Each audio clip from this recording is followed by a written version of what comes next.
At the beginning of World War II, Romania was neutral. When Poland was attacked, Romania opened its borders so that the Polish treasury and government could be evacuated towards Egypt, which was then ruled by Britain. Romania would maintain this policy throughout the war, and it was the only country under Hitler's domination that allowed the European Jews to enter and leave. Hundreds of thousands of Jews escaped Hitler's Europe and left towards Palestine or the West through Romania this way. As mentioned in the previous episode, Romania was ruled by the German playboy King Charles II, who betrayed Romania numerous times, like his father before him. For example, in 1928, after first abandoning the throne to travel around the world, he made a deal with Hungary under which he promised to cede some territories of Romania in exchange for the Hungarians helping him get back on the throne of Romania. He became a dictator in 1938, and in order to appease Hitler he passed some anti-Jewish laws similar to those in Nazi Germany.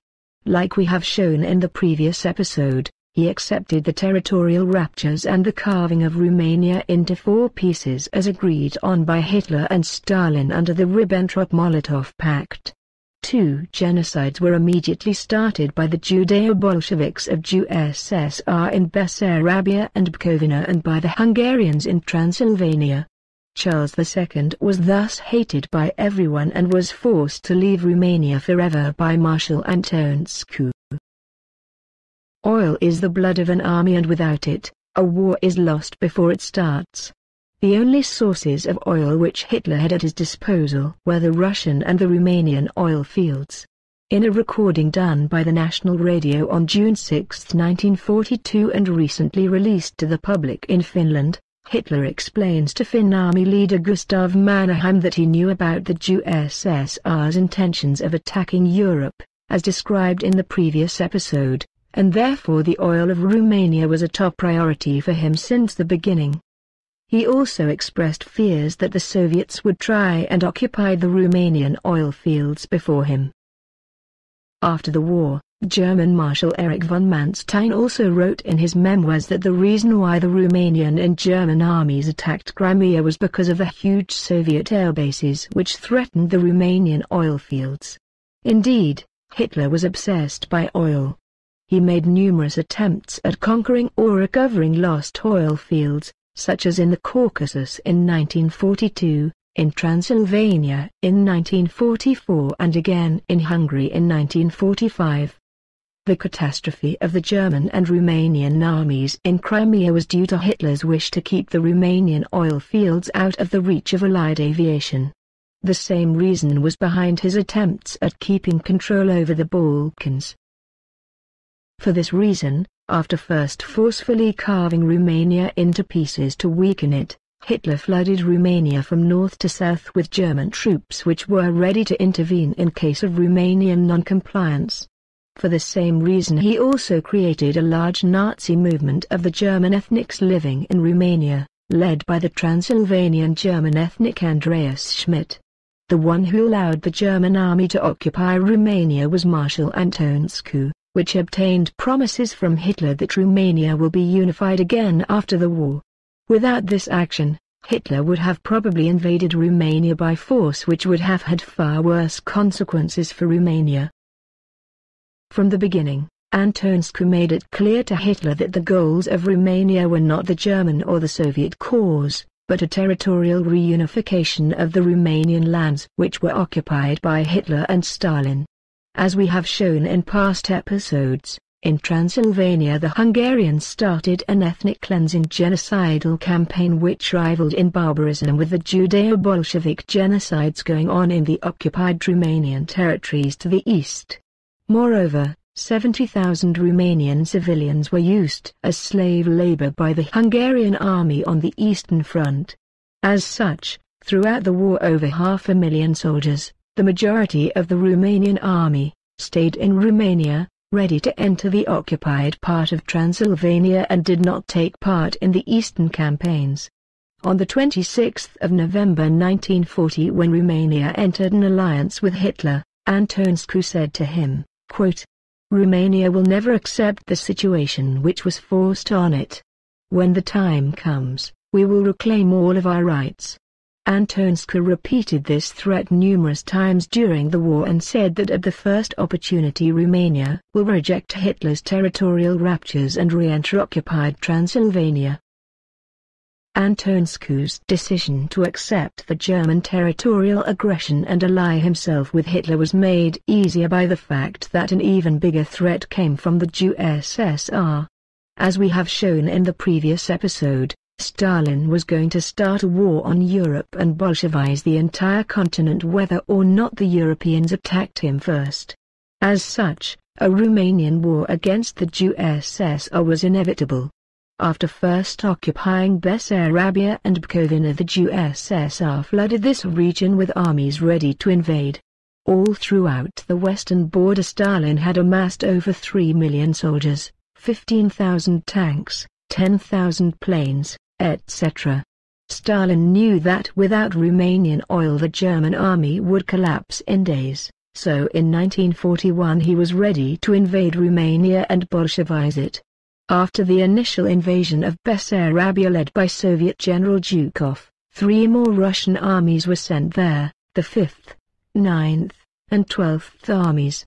He was also pushing Hungary and Bulgaria to demand even more territories from Romania. Simultaneously, Soviet airplanes and Jewish communist traitors in Romania were spreading leaflets and doing propaganda for Bolshevism. Armed resistance against both Stalin and Hitler was clearly impossible and Romania would have probably been wiped off the map. Also, Hungary and Bulgaria always hated Romania and wanted to occupy Romanian territories. Romania was surrounded from all sides by enemies. The only neighbor which did not openly declare its intention of attacking Romania was Yugoslavia. Also, after seeing how the Bolsheviks manipulating France and Britain deceived Poland and tricked it just to start a war and then abandoned it to Hitler and the Eastern Bolsheviks, it was clear that the West could not be trusted and no support would come from there. This is why Antonska was forced to make a choice between Germany and the USSR and ally himself with one of them, even though they both attacked Romania. But of these two, it was the USSR which could not be dealt with by reason and negotiations. As shown in the past few episodes, it was clear to all European leaders and intellectuals that the USSR was run by Jews which did not care about the Russian army and would continue to attempt the Bolshevization of Europe until they were stopped. As such, Antonska made it clear from the beginning that Romania would not abandon the Eastern Front until the Bolshevik threat was completely neutralized. Antonska was also influenced by Hitler's promises to send military equipment to Romania, which had outdated technology. Of course, Hitler lied and used Romanian soldiers as pawns in his master plan, and hundreds of thousands would be sacrificed.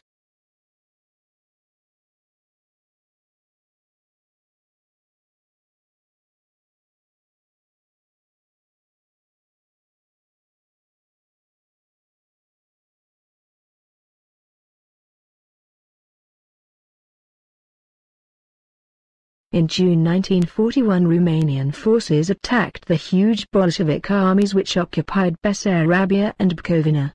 In just 1 month they would manage to defeat and chase away the Bolsheviks. Then as now, the authorities in Russia described the liberation of these Romanian lands as an act of quote-unquote, aggression of Romania and an invasion of Soviet territory. Like everywhere on the western border of the USSR, the Bolshevik army was ready for the invasion of Europe, and the lack of defensive positions explains the quick advance and victory of the Romanian armies. At Hitler's request, the Romanian army advanced into Ukraine where the Germans and Romanians were welcomed as liberators. After extremely bloody battles, the Romanian army defeated the Bolsheviks, conquered the strategic port of Odessa and secured Transnistria and with it the security of the Romanian oil fields.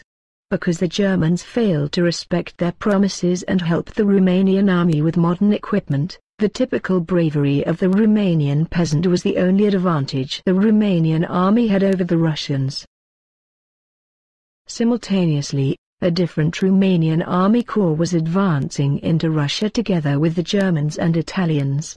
Operation Barbarossa was an unexpected success at first, and the best of the Russian army, the gigantic force stationed at Europe's eastern border, was annihilated. Soon the Germans reached Moscow. Only God knows why Hitler decided to stop the advance at that moment and did not attempt to conquer the capital and end the war. At this point Stalin was desperate. Whereas in May 1941, after building the largest and most modern army of the world as shown in the previous episode, he was sure of a complete conquest and Bolshevization of Europe, a year later the German troops were just a few miles from his office. He began a desperate mobilization of every resource available and with the help of America rebuilt his army and recruited tens of millions of Russians. This second army of Stalin was poorly prepared and managed and would lead to the deaths of over 20 million Russians. Looking at the number of casualties, we can see that 20 Russians died for every German, Romanian or Italian soldier. Veterans of the Stalingrad battle, for example, would later recount how the Russians were herded into battle like cattle to the slaughter, with only the front line having weapons and the rest picking up the weapon when the front man died. Most times they would get drunk before the battle since they were facing certain death, not being allowed to retreat either. But Stalin also knew that these troops might not stay and fight. Many of the Red Army had turned and retreated in the face of the German blitzkrieg that summer. Now, Stalin determined, his soldiers would be made to hold their ground. Just behind the front line, he ordered blocking detachments to assemble. They had one simple task. If Red Army soldiers ran past them, then they were to shoot them dead. Вот там свой род сразу раз останавливали, жизнь отдавай, но не отступая, сражайся. А если не сопротивляешься или еще все-таки бежит или что, уничтожали. Стой, стрелять будут. Или вверх даешь стрелять. Нет, все на месте уничтожали. The defeat at Stalingrad rests on the shoulders of the German commander Maximilian von Weizsäcker. He was the one who allowed the Russians to encircle his armies. In the days prior to the start of the Russian offensive, the Romanian commanders of the armies where the Russians would attack, repeatedly warned Maximilian von Weizsäcker of the fact that a huge offensive was being prepared, but he failed to react. As such, the huge Russian hordes had no problem defeating the Romanian army, which was the weak spot because of its outdated equipment and numeric inferiority. Furthermore, when the enormous size of the Russian offensive became clear and the Romanians warned him that a retreat was the only option, Maximilian von Weizsäcker ordered a fight to the last man instead, probably under the influence of Hitler's orders. As a result, 300,000 German and Romanian troops were trapped in an encirclement. Desperate efforts were made by the Romanian generals to help the trapped soldiers escape the encirclement, with some even proposing disobeying the orders of Maximilian von Weizsäcker. But since Antonescu initially ordered them to respect the German orders, the fate of these soldiers was sealed. They followed the German orders and fought to the death.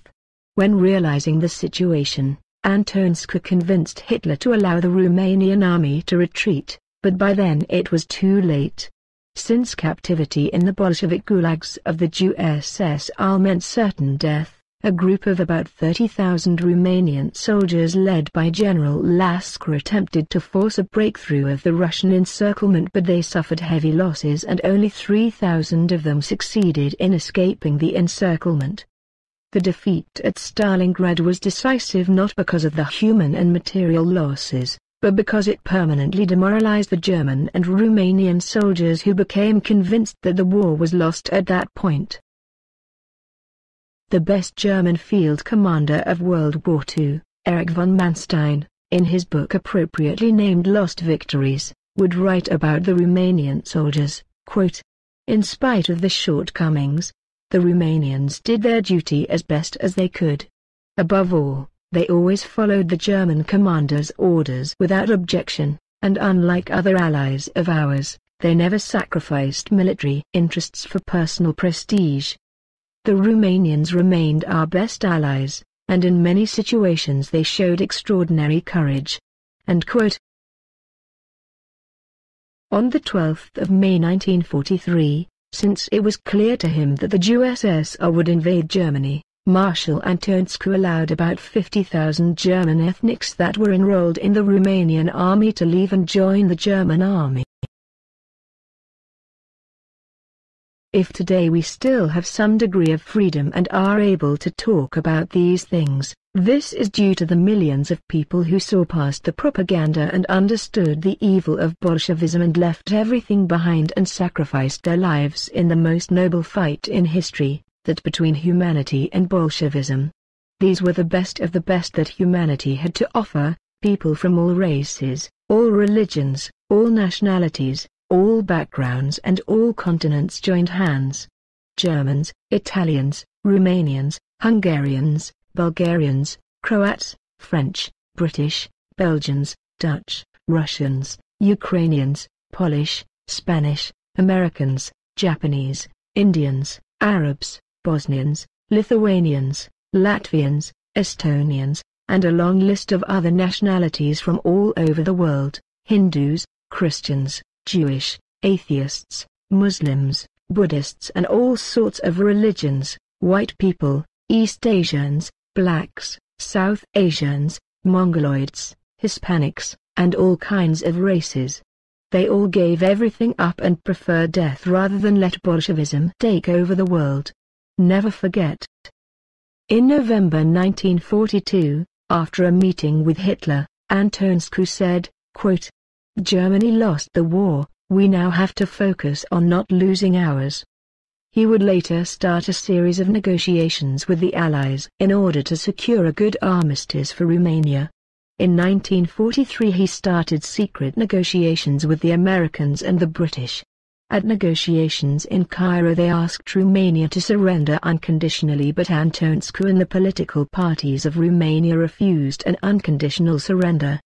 The Romanian party made it clear to the Allies that a surrender would have serious repercussions for Romania since the German army occupied it and a control of the resources of Romania were essential for Hitler.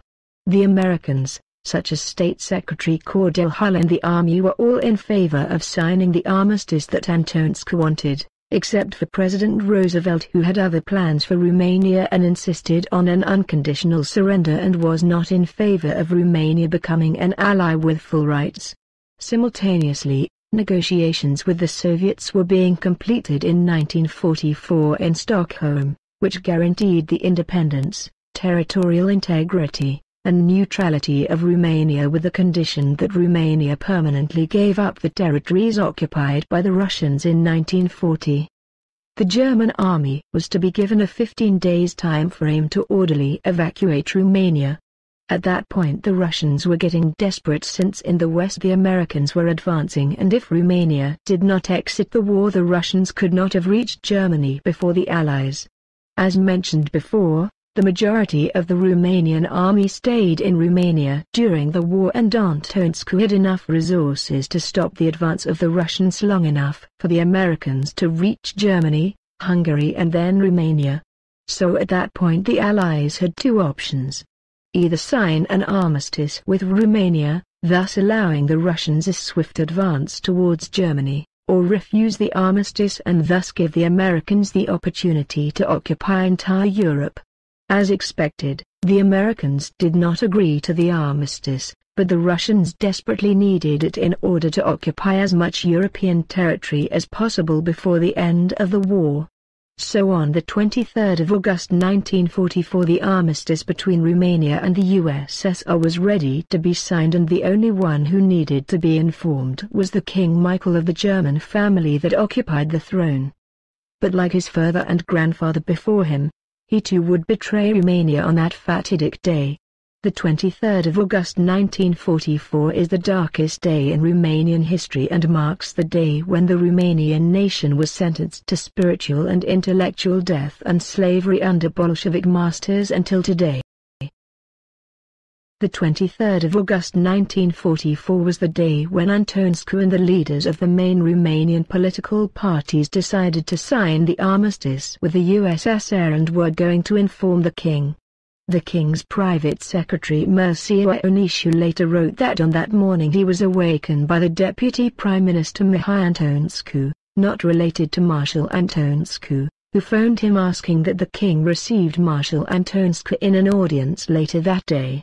In the Curie Rule newspaper of 13 October 1944, General Aurel Aldea, one of the traitors that helped the king, confirms that Antonescu was going to see the king that day and sign the armistice, and also confessed that they were planning to overthrow Antonescu on the 26th of August. So they decided to arrest him on that day instead. At the phony Bolshevik trial of Marshal Antonescu in 1946, Gheorghe Breșanu, a leading politician, also confirmed that Antonescu was going to sign the armistice on that day. The American envoy to Moscow Averell Harriman would also confirm this later. Together with the king's allies, the Communist Party represented by Lucretia Patrascanu was also involved.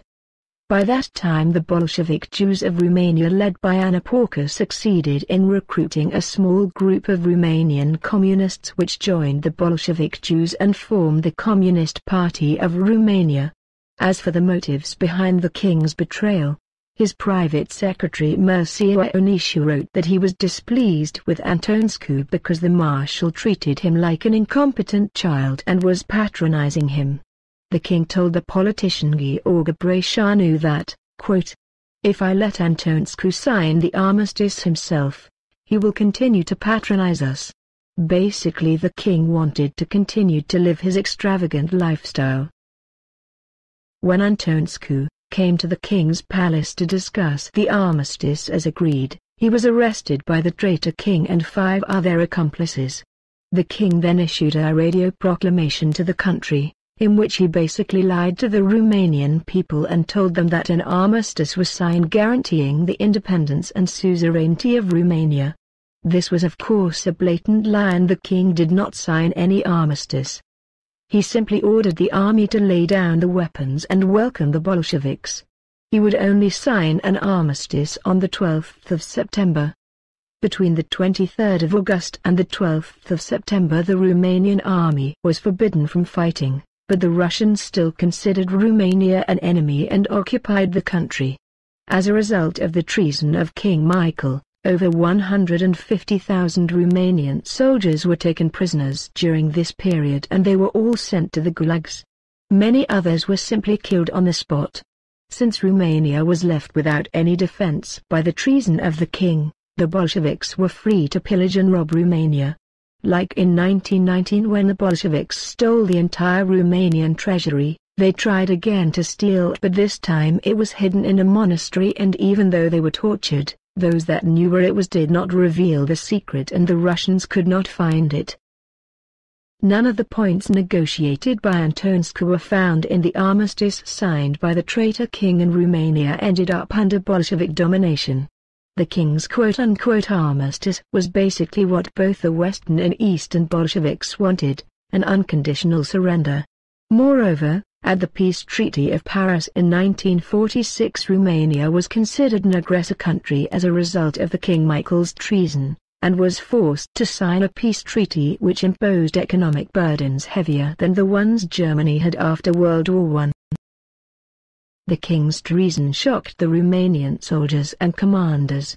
Ion Manuel, one of the greatest Romanian soldiers in World War II who would continue the fight in the German army until the end of the war, wrote in his diary on August 24, 1944, quote, "The marshal replaced, the king betrays, the army is rebelling, a communist government, etc.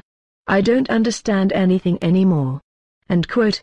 General Platon Chernoga would later write, quote, "We have here a king that abandons his army to the enemy. Where in the world can we find a similar leader?"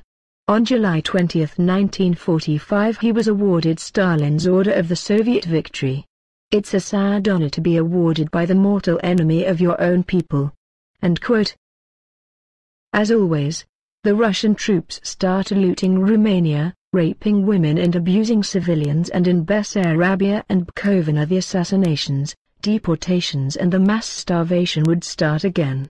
Women in Romanian villages were so afraid of the army of Russian rapists that young girls would hide in the fields and borrow the clothes of their grandmothers to trick the Russians.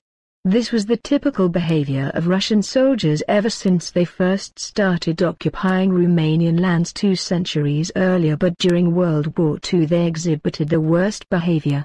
In Germany, for example, over 2 million women were raped, from 8 years old to 80 years old. This campaign of assassinations, pillage and rapes was partly driven by the Jewish Bolshevik propaganda minister Ilya Ehrenberg, whose sadistic writings were distributed among the Russian soldiers. For example, the leaflet entitled "Kill" contained these phrases: "The Germans are not human beings. If you have not killed at least one German a day, you have wasted that day.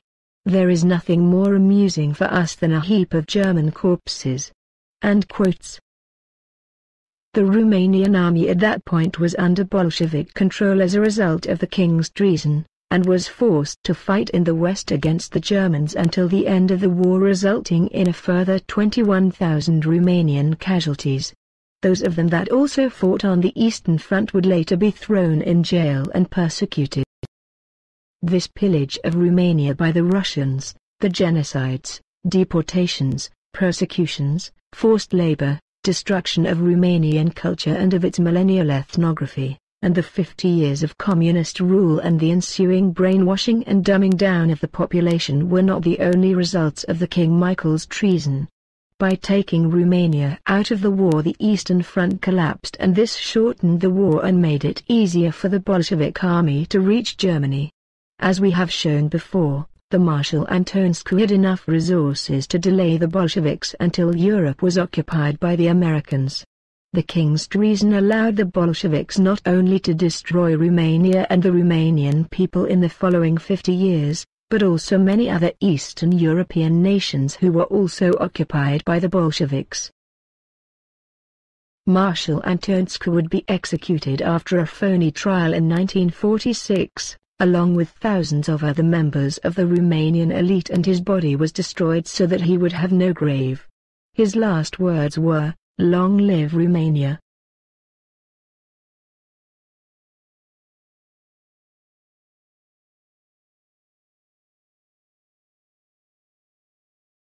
The traitor King Michael continued to collaborate with his Bolshevik friends for 3 more years.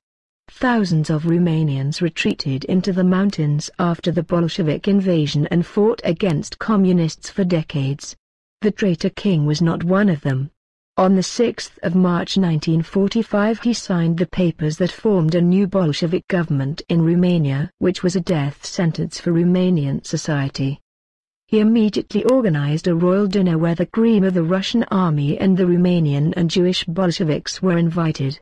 Indeed, the Soviet diplomat Andrei Vyshinsky sent a telegram to Stalin on the 1st of March 1945 saying that, quote, "The king repeatedly underlined his wish of preserving the best relations with the Soviet government."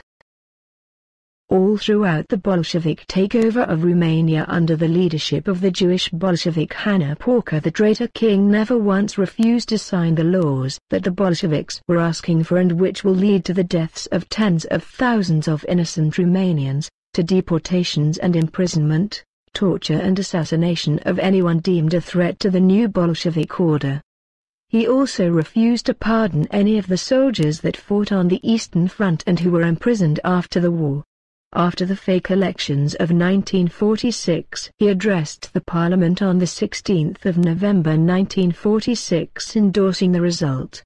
Among others, he said, quote, "We wish to express our feelings of gratitude to the glorious Soviet Army and to its heroes, fallen in our country for the liberation of our people and of northern Transylvania and for the liberty of all nations." For his treason, Stalin awarded King Michael with the Pobeda Order, the highest Bolshevik award.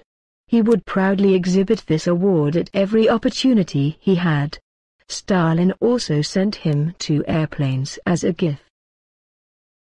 Until 1947 the traitor king and the Bolsheviks treated each other with courtesy. The Soviet General Suzaikov was the king's hunting partner, while the Soviet General Malinovsky was decorated by the king with the Romanian Michael the Brave Order for bravery. Suzaikov in exchange would supply the king with parts for his automobiles, which were his passion. Throughout this time, as we will see later, the Romanian nation was literally giving its last breath.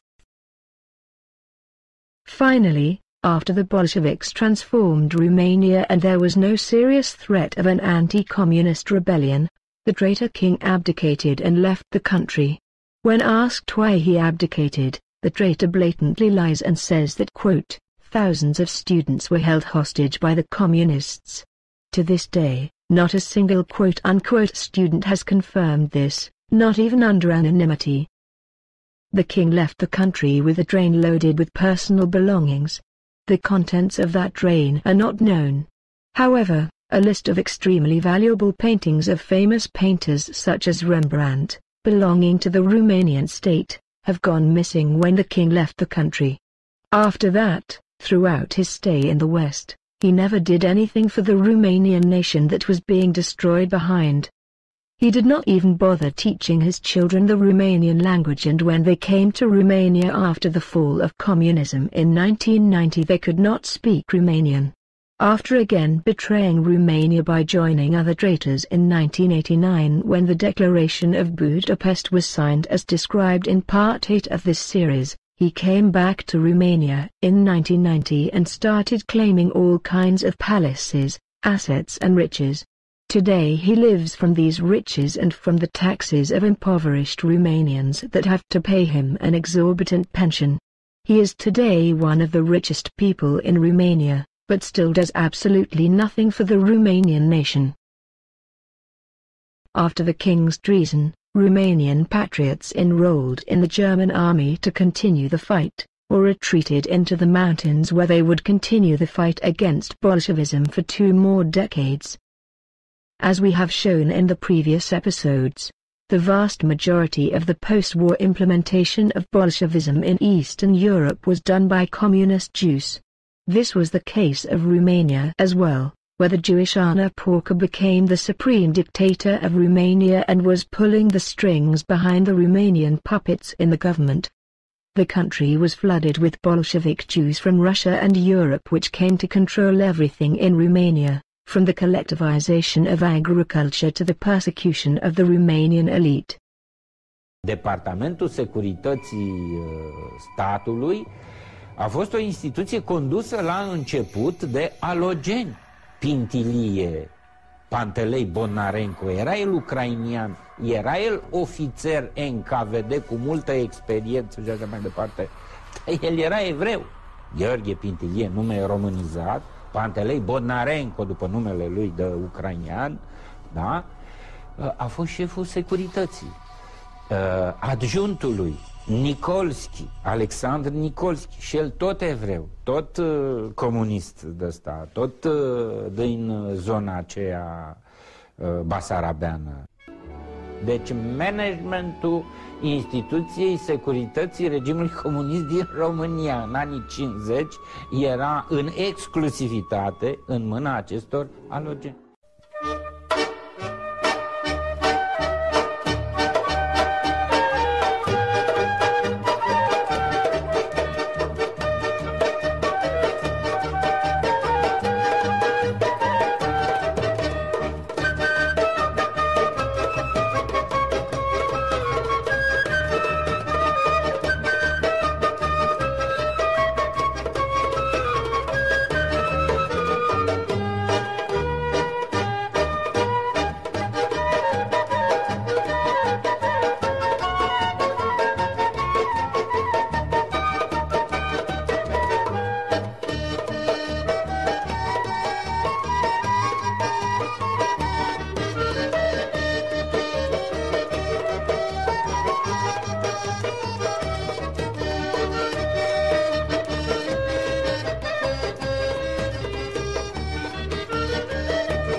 as if the genocide committed during the 1940 to 1941 occupation of Bessarabia and Bukovina was not enough, the Judeo-Bolsheviks started another series of assassinations, deportations, political trials, ethnic cleansing and destruction of the Romanian elite, culminating with the creation of a mass starvation similar to the Ukrainian famine which killed millions during the 30s. În 46-47 au fost asta secete.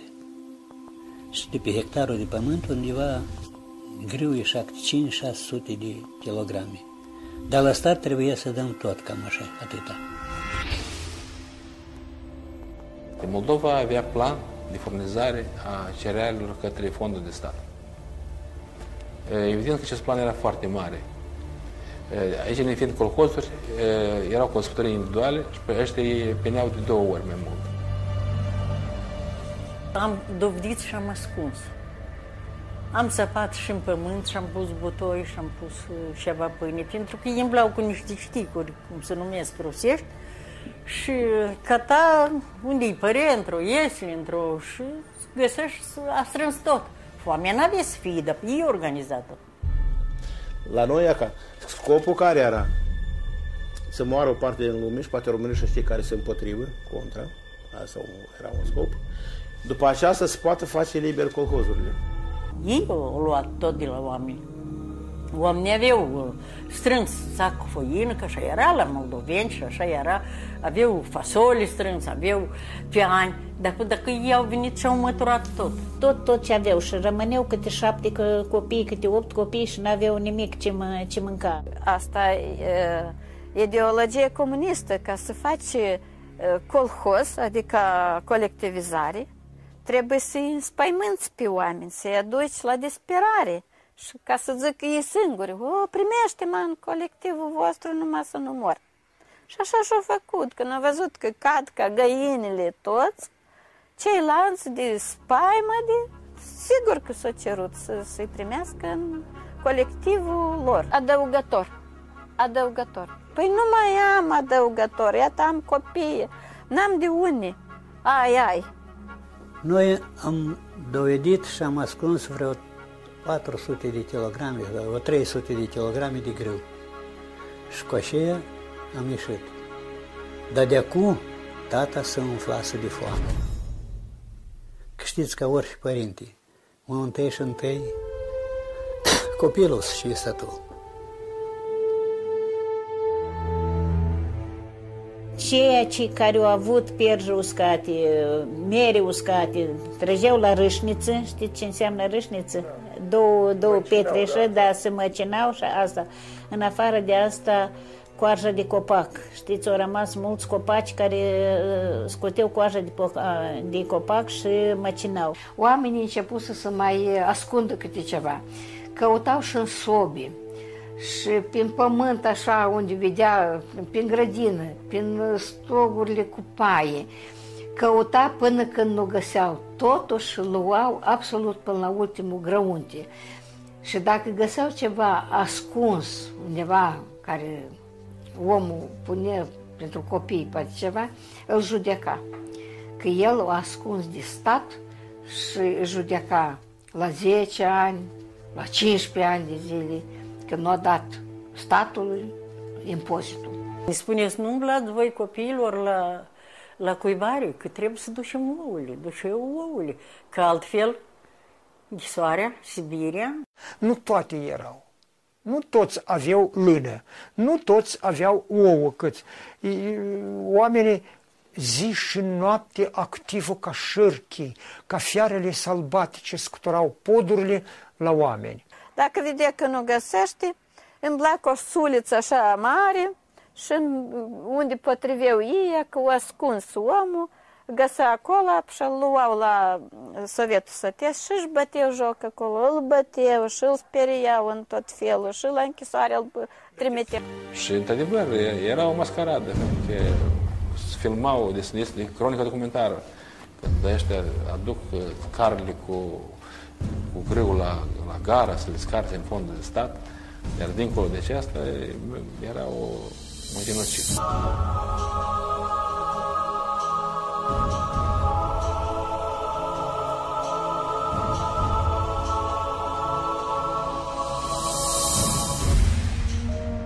Care nu dovedit să ascunde, așa s-au dus mulți.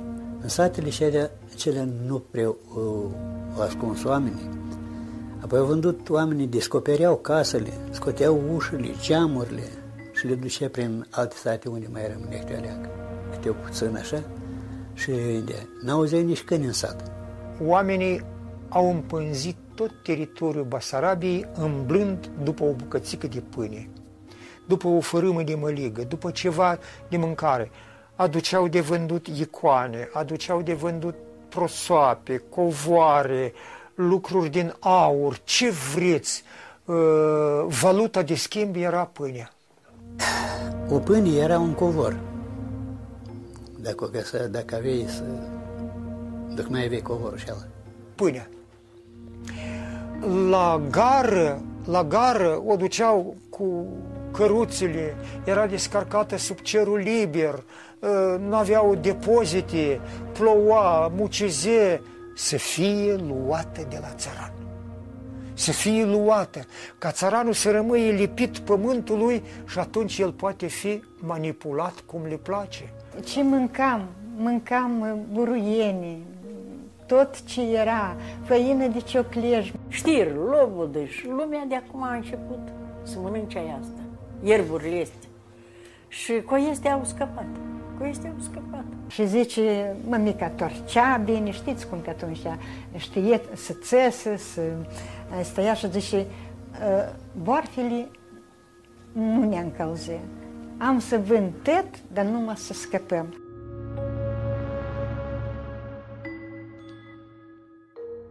Recolta fiind mică, animalele au fost sacrificate și deja în 47 iarna s-a început o foame cumplită legată cu act de canibalism.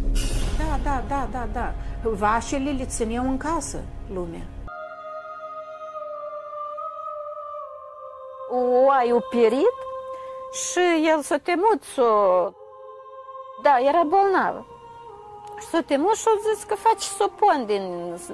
O fierbe pe semne că său culegi din trânsa, că eu nu știu chestia, tehnologia asta de a face sopon. Și au mirosit unul altul și au venit, iată asta nu mă țin minte, că veneau în izmene, albe, fără cămașă, de nu mai aveau nimic pe dânsă, tot o dat pe mâncare. Au schimbat pe bucată de pâine, pe o cartofă și vin izmene și... Nicolai, dă-mi, te rog, o bucată de carne, dar puperit, ai să mori, dar ori așa mor. Și tot ce unul și-ala cât de mare, că așa un ce unul, eu țin minte, și alt pe chirostrei l-a pus în mijlocul o grez, tot o mâncat. De ce dată atunci bunica, mămica tatălui? Din cauza foametei? Foametei, da. A decedat Ilenuța, care aștepta 2 pâini și 2 colaci, și Iecubaș micuțul, care era de acum, după mine, avea un an de zile, era sugaci și a murit în mari chinuri. Pe sub drum cădeau oamenii, mureau și părintele cu carul îi ducea la cimitir. Copilul de acum, când se trăgea de moarte, e clar că și mămica Bocea și eu și sora Eugenia și sora Pelagia, că de acum nu se îndeață. Și el nu putea să moară, știți, auzea plângete, bocet și îi curgea lăcrămioare pe obraz. Străgea de moarte, zicea lacrimile și aia curgeau.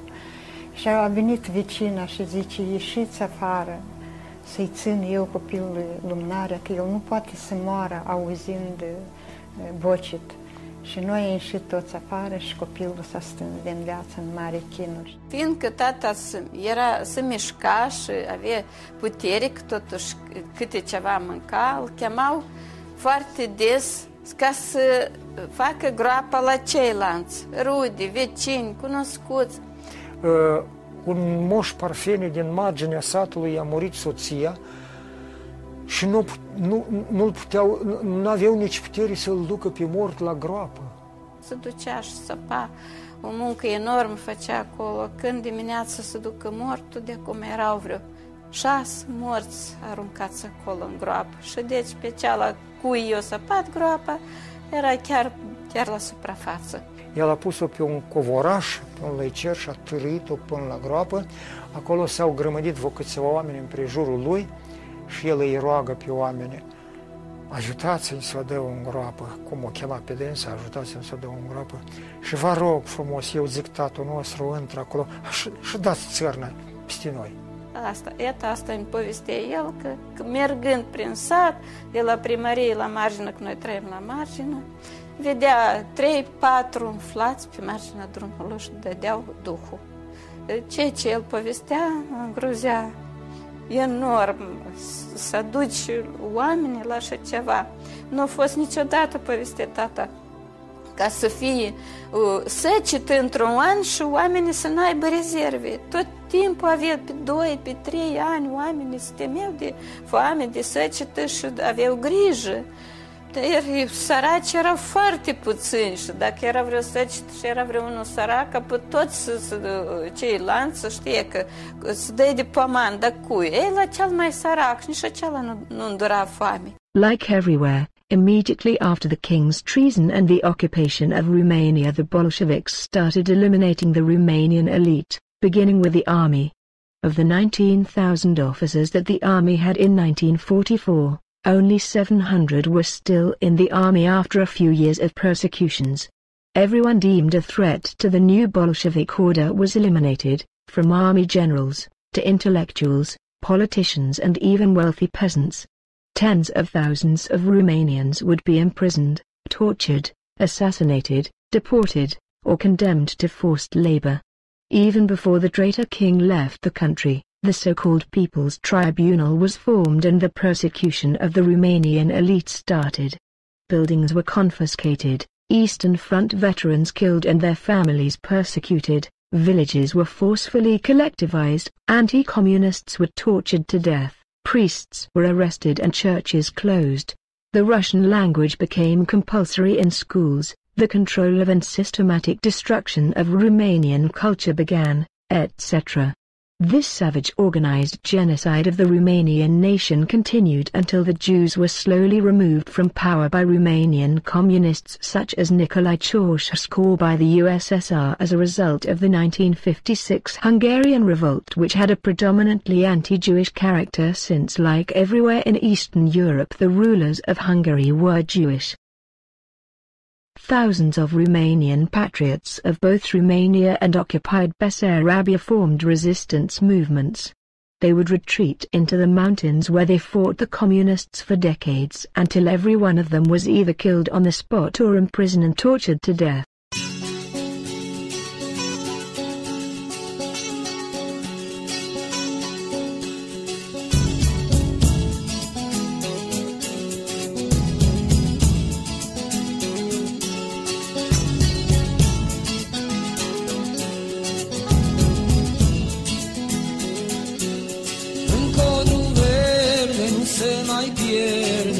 Se mai vede urmă de cal, pe la izvoar nu mai apare umbra călare a vreunui haiduc.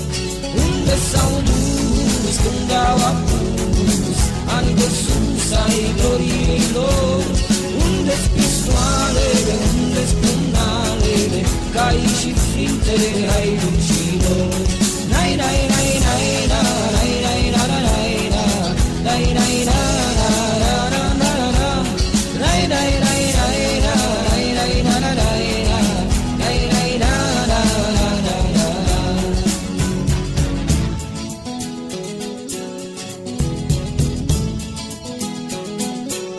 La drumul mare nu mai apare să mai omoare cât un ciocoi.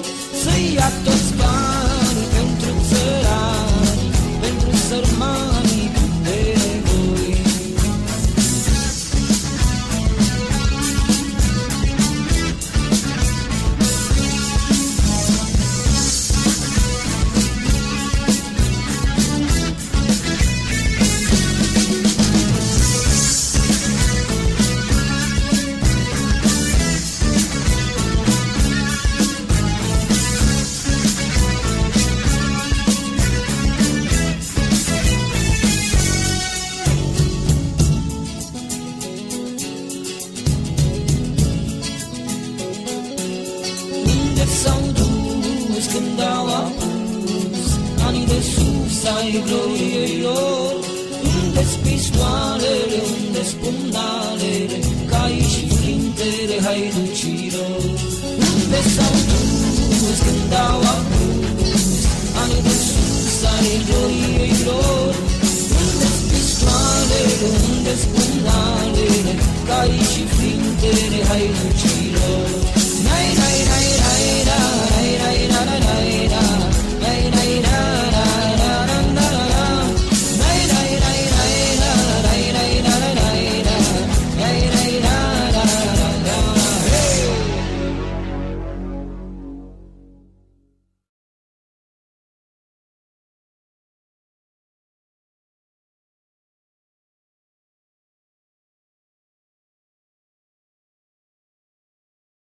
What 2,000 years of occupation, genocides and aggressive assimilation attempts from countless world empires and migratory hordes could not do, was managed by the Bolshevik Jews in just a few decades.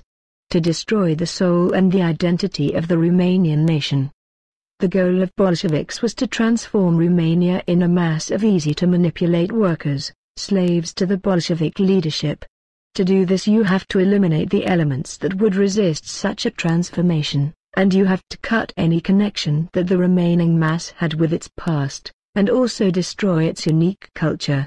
This is what the genocidal campaign of the post-war period tried to do in Romania, through fear and intimidation, physical elimination of the elite, the abandonment and denigration of the indigenous culture and the forced brainwashing into the Bolshevik one, etc. The destruction of moral values was also a critical part of the Judeo-Bolshevik program. In the case of peasants, which formed the majority, this was partly achieved by collectivization, which abolished private property and thus eliminated any incentives for honest hard work and sometimes forced the peasants to steal their own products in order to feed their families. The peasants that were too hard-working and thus were wealthier were hunted down and persecuted, sent to labor camps, imprisoned or killed. The entire folklore and ethnography that we have presented in Part 6 of this series was developed over thousands of years by simple peasants, up until World War II. The communists interrupted this unbroken chain however, and the peasants stopped caring for cultural activities in the face of so much persecution and hardships, and very few people, mostly experts, create such art today. Although the genocides, famines, assassinations, deportations and persecutions of Romanians by the Judeo-Bolsheviks left permanent scars in the Romanian society, the destruction of the Romanian identity through the destruction of its culture and ethnography is by far the worst damage caused by Bolshevism in Romania, and transformed the Romanian people into a herd of sheep easy to be manipulated, with little or no connection to its history and thus no patriotism, and with a discontinued ethnography and thus driven only by materialism.